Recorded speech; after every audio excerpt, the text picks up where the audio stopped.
jelaskan yang pertama tentang jamu dan senyawa bahan alam. Banyak mitos kita dengar tentang jamu, seperti rasanya yang pahit hingga khasiatnya yang berlebihan. Tapi sebenarnya sudah banyak penelitian ilmiah yang membuktikan manfaat jamu itu sendiri. Dalam presentasi ini, kita akan membahas peran bahan alam dalam pengembangan obat dan aplikasi biokimia. Siapa sih yang nggak mau hidup sehat? Salah satu cara untuk mencapainya adalah dengan memanfaatkan kekayaan alam yang ada di sekitar kita. Jamu dengan beragam senyawa alaminya bisa menjadi pilihan alami untuk menjaga kesehatan kita. Pertama, kita bahas tentang di alam ini kita terbagi menjadi dua, yaitu metabolit primer dan metabolit sekunder. Pertama, kita bahas metabolit primer. Kenapa disebut metabolit primer? Karena senyawa ini sangat penting untuk mendukung fungsi dasar kehidupan. Nah, tanpa adanya metabolit primer ini, makhluk hidup tidak bisa bertahan hidup. Kita dapat menemukan metabolit primer ini di dalam makanan. Di dalam makanan ini kita temukan seperti karbohidrat, protein, seperti itu. Nah, metabolit primer ini juga dipelajari dalam biokimia atau biochemistry, yaitu ilmu yang membahas proses kimia dan senyawa yang mendukung kehidupan. Metabolit primer punya hubungan erat dengan biokimia karena keduanya sama-sama mempelajari reaksi dan proses kimia yang penting membantu makhluk hidup dapat bertahan. Nah, pengertian biokimia sendiri yaitu ilmu yang mempelajari cara tubuh menggunakan senyawa makanan seperti karbohidrat, protein, seperti itu. Lewat biokimia juga kita dapat mengetahui bagaimana metabolit primer terbentuk, digunakan, dan diatur di dalam tubuh kita. Yang kedua, kita akan membahas tentang metabolit sekunder, yaitu yang sebenarnya tidak terlalu penting untuk keberlangsungan hidup dasar. Tetapi, metabolit primer ini dapat memberikan manfaat tambahan seperti obat alami atau senyawa yang punya efek penyembuhan dari alam. Nah, senyawa-senyawa ini dipelajari dalam kimia produk alami atau natural product chemistry, yaitu ilmu yang yang meneliti zat kimia dari tumbuhan dan makhluk hidup yang bisa berguna sebagai obat. Nah, kemudian di sini ada gambar struktur kimia. Nah, gambar di sini ini menunjukkan suatu molekul. Nah, bagian-bagian penting dalam molekul ini yaitu yang pertama ada cincin benzena. Ada dua bentuk seperti segi enam yang saling terhubung. Nah, ini disebut cincin benzena. Cincin benzena ini merupakan struktur yang umum ditemukan di senyawa organik. Nah, kemudian yang kedua, di sini ada atom oksigen. Atom oksigennya ada dua. Nah, di sini membentuk ikatan rangkap dengan atom karbon yang ada di sebelahnya. Kemudian di sini ada gambar tentang struktur rantai terbuka dan tertutup dari glukosa. Glukosa di sini digambarkan sebagai rantai lurus. Di sini ada rantai terbuka. Nah, di sini digambarkan sebagai rantai lurus dengan beberapa atom karbon C, hidrogen H, dan oksigen O yang terhubung satu sama lain. Atom karbon yang ditandai dengan warna berbeda, yaitu warna merah dan biru, nah, disebut atom karbon asimetrik. Ini adalah karbon yang terikat pada 4 atom atau gugus atom yang berbeda. Atom karbon asimetrik ini sangat penting karena untuk membentuk 3 dimensi dari molekul glukosa.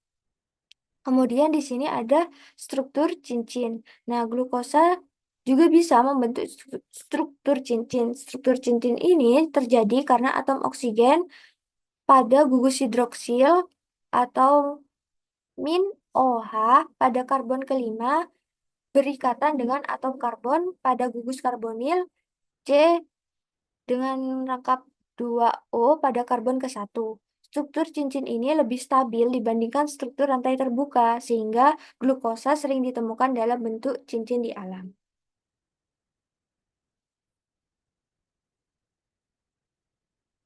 Selanjutnya ada senyawa metabolit primer adalah senyawa yang dihasilkan oleh makhluk hidup yang bersifat esensial pada proses metabolisme sel dan keseluruhan proses sintesis pada perombakan zat-zat yang dilakukan oleh organisme untuk keberlangsungan hidupnya. Nah, maksud esensial sendiri ini, metabolit primer disebut esensial karena mereka wajib ada untuk kehidupan dasar makhluk hidup, seperti untuk tumbuh, berkembang, dan hanya untuk bertahan hidup. Nah, senyawa metabolit primer ini terdiri dari karbohidrat, protein, dan lemak. Nah, ketiga ini biasa kita temukan di dalam makanan. Assalamualaikum warahmatullahi wabarakatuh. Di sini saya akan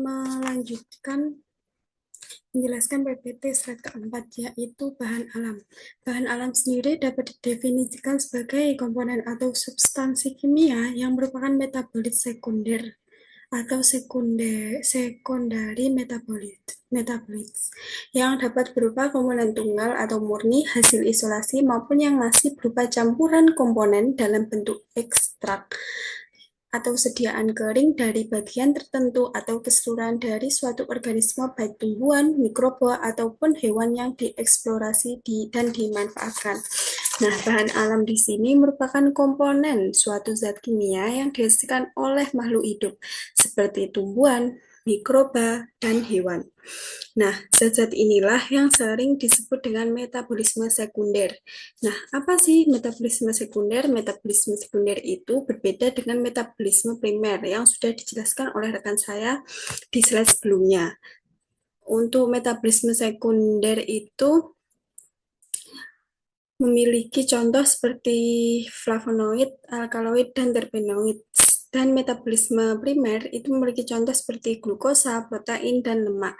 Metabolisme sekunder sendiri mempunyai fungsi yang lebih beragam serta berhubungan dan dengan interaksi organisme dengan lingkungannya. Misalnya, terdapat beberapa metabolisme sekunder yang berfungsi sebagai pertahanan diri tanaman terhadap serangan hama atau penyakit. Nah, di situ kan dijelaskan metabolisme sekunder yang dapat berupa komponen tunggal murni hasil isolasi maupun yang masih berupa campuran komponen dalam bentuk ekstrak. Nah, apa sih ekstrak itu? Ekstrak itu yaitu penarikan kegunaan kandungan kimia yang dapat larut dengan pemisahan dari bahan yang tidak dapat larut dengan pelarut. Nah, menghasilkan ekstrak di mana larutan masih sama dengan pelarut. Selanjutnya dilanjutkan dengan proses fraksinasi, di mana akan menghasilkan fraksi, lalu dilanjutkan dengan proses purifikasi, sehingga akan diperoleh senyawa-senyawa murni atau tunggal yang menghasilkan isolat senyawa. Lalu dilanjutkan dengan proses identifikasi, di mana kita harus mengidentifikasi struktur, kita akan mengetahui karakteristik dari senyawa tersebut secara lebih lanjut. Nah, selanjutnya, metabolit sekunder dapat diekstrak dari berbagai bagian organisme seperti akar, batang, daun, bunga, buah, bahkan dari seluruh tubuh organisme. Selanjutnya, saya akan melanjutkan PPT pada slide kelima, yaitu metabolit sekunder. Metabolit sekunder sendiri merupakan senyawa-senyawa hasil biosintetik turunan dari metabolisme primer, yang umumnya diproduksi oleh organisme yang berguna untuk pertahanan diri dari lingkungan maupun dari serangan organisme lain. Nah, di sini metabolisme sekunder dan primer itu berbeda. Contohnya, metabolisme primer itu memiliki contoh karbohidrat, protein, dan lemak. Sedangkan metabolisme sekunder contohnya itu seperti fenolik, alkaloid, dan terpenoid. Metabolisme sekunder sendiri yaitu merupakan suatu senyawa kimia yang tidak terlalu penting dalam pertumbuhan atau reproduksi. Contohnya golongan fenolik, alkaloid, dan terpenoid. Nah, metabolisme sekunder sendiri dapat didefinisikan sebagai senyawa dengan berat molekul rendah yang ditemukan dalam jumlah minor pada organisme yang memproduksinya karena tidak berfungsi sebagai komponen esensial dalam metabolisme. Nah, metabolisme sekunder sendiri memiliki fungsi yaitu yang pertama melawan predator, yang kedua proteksi untuk sinar UV, mempunyai gugus kromov, selanjutnya ada atau memperingati spesies lain.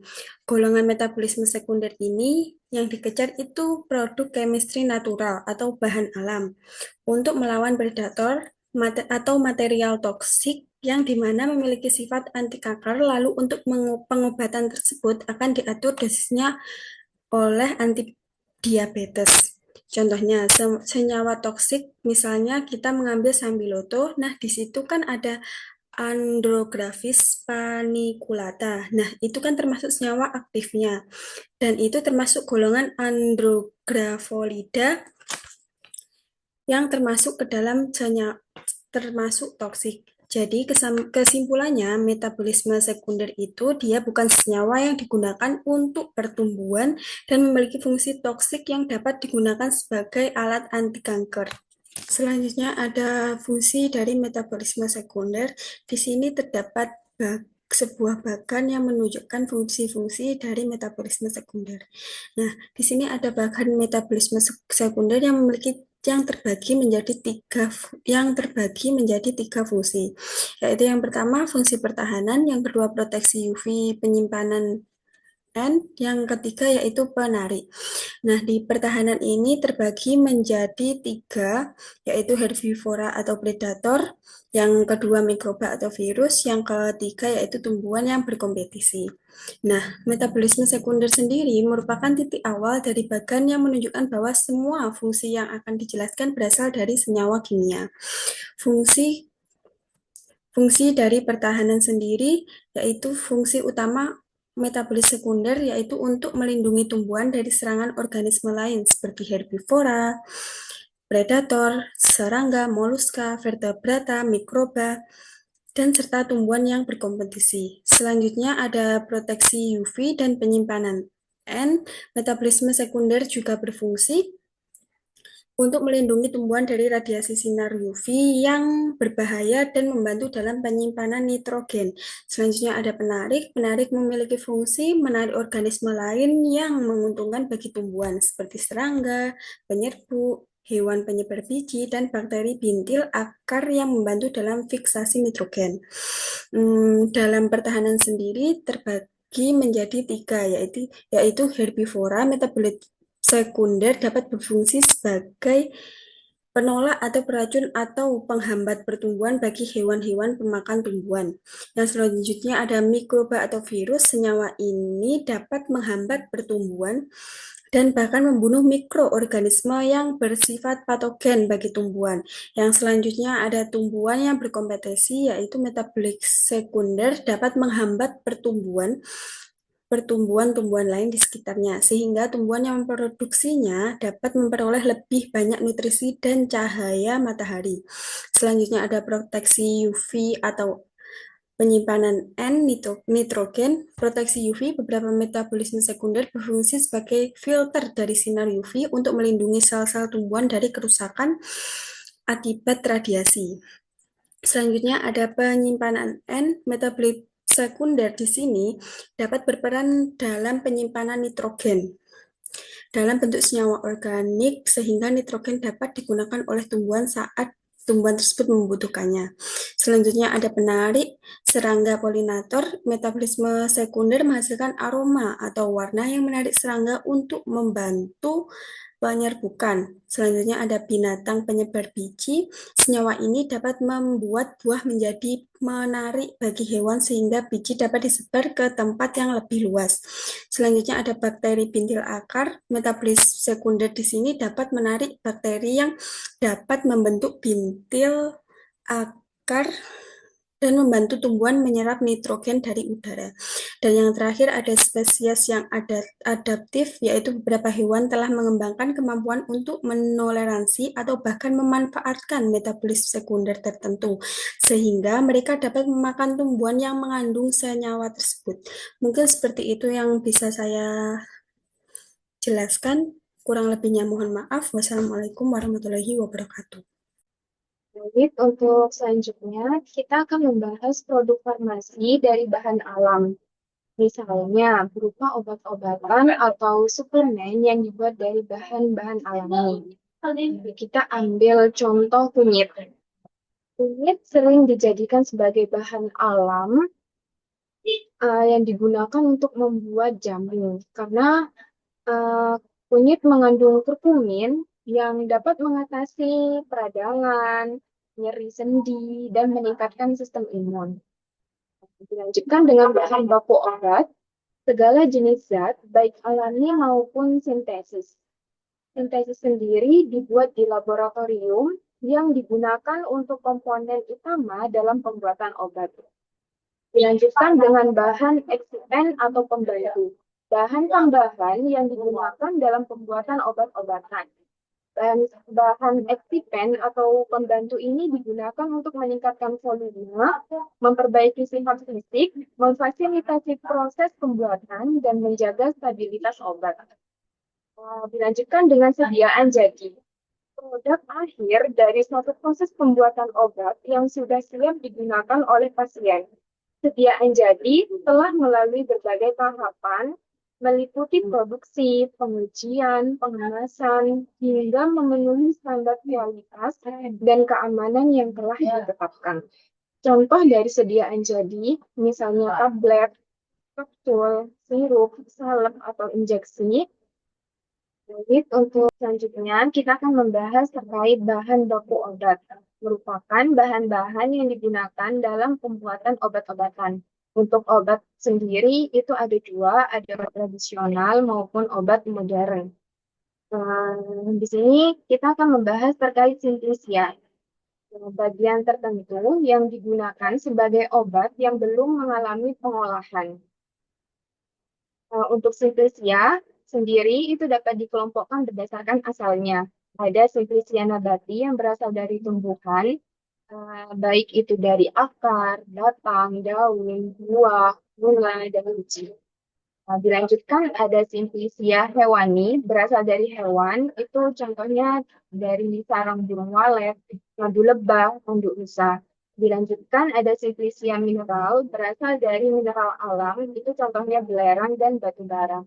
Untuk proses pengolahan simplisia sendiri umumnya meliputi yang pertama, mengumpulkan bagian tanaman yang mengandung zat aktif pada waktu yang tepat. Dilanjutkan dengan memisahkan bagian tanaman yang baik dan yang rusak. Dilanjutkan dengan mengurangi kadar air dalam simplisia agar tidak mudah rusak. Dan yang terakhir, mengubah simplisia menjadi bentuk yang lebih mudah digunakan, seperti serbu atau irisan. Selanjutnya ada ekstrak, di mana telah mengalami proses ekstraksi. Untuk ekstraksi sendiri merupakan proses pemisahan suatu zat dari campurannya dengan menggunakan pelarut. Untuk pelarut sendiri ada tiga, ada pelarut polar, ada pelarut non-polar, dan ada pelarut semipolar. Nah, untuk pelarut polar itu misalnya air, yang merupakan pelarut universal sangat baik untuk melarutkan senyawa polar seperti gula, dan garam. Selanjutnya ada metanol, alkohol sederhana yang sering digunakan untuk mengekstrak senyawa polar seperti flavonoid dan fenol dari tanaman. Ada etanol, alkohol yang lebih besar dari metanol juga sering digunakan untuk ekstraksi senyawa polar. Dan ada asam asetat, asam organik yang dapat melarutkan senyawa bata dan beberapa senyawa polar lainnya. Nah, untuk pelarut polar sendiri itu ada etil asetat, pelarut yang cukup polar untuk melarutkan banyak senyawa organik, tetapi juga memiliki sifat nonpolar, sehingga dapat melarutkan beberapa senyawa nonpolar. Dan ada di diklometan, pelarut yang sering digunakan untuk ekstraksi senyawa organik yang kurang polar. Nah, untuk pelarut nonpolar itu ada heksana, pelarut nonpolar yang sangat baik untuk melarutkan minyak, lemak, dan senyawa organik nonpolar lainnya. Selanjutnya ada petroleum ether, campuran hidrokarbon alfatik yang digunakan untuk mengekstrak senyawa nonpolar. Dan yang terakhir ada klorofrom, pelarut nonpolar yang dahulu sering digunakan, namun penggunaannya kini dibatasi karena bersifat karsinogenik. Kita lanjutkan, ada obat modern. Bahan baku obat modern, di sini ada alkaloid. kafein dari Coffea arabica, ada kokain dari Erythrocyanura, ada efedrin dari Ephedra sinica, dan vincristin dari Catharus zeus. Yang kedua ada terpenoid. Nah, di sini ada artemisinin dari Artemisia annua dan taksol dari Taxus decifolia. Jadi di sini ada beberapa penelitian terkait penggunaan bahan alam, di mana pada penelitian pertama menggunakan seluruh organisme yang diproses secara sederhana, dan pada penelitian kedua menggunakan bagian dari organisme, entah itu menggunakan bagian batang, akar, daun, biji, buah, dan bunga, dan pada penelitian ketiga menggunakan ekstrak dari organisme, dan yang terakhir, dan penelitian terakhir menggunakan komponen tunggal. Mungkin hanya ini yang dapat kelompok kami sampaikan terkait jamu dan senyawa bahan alam.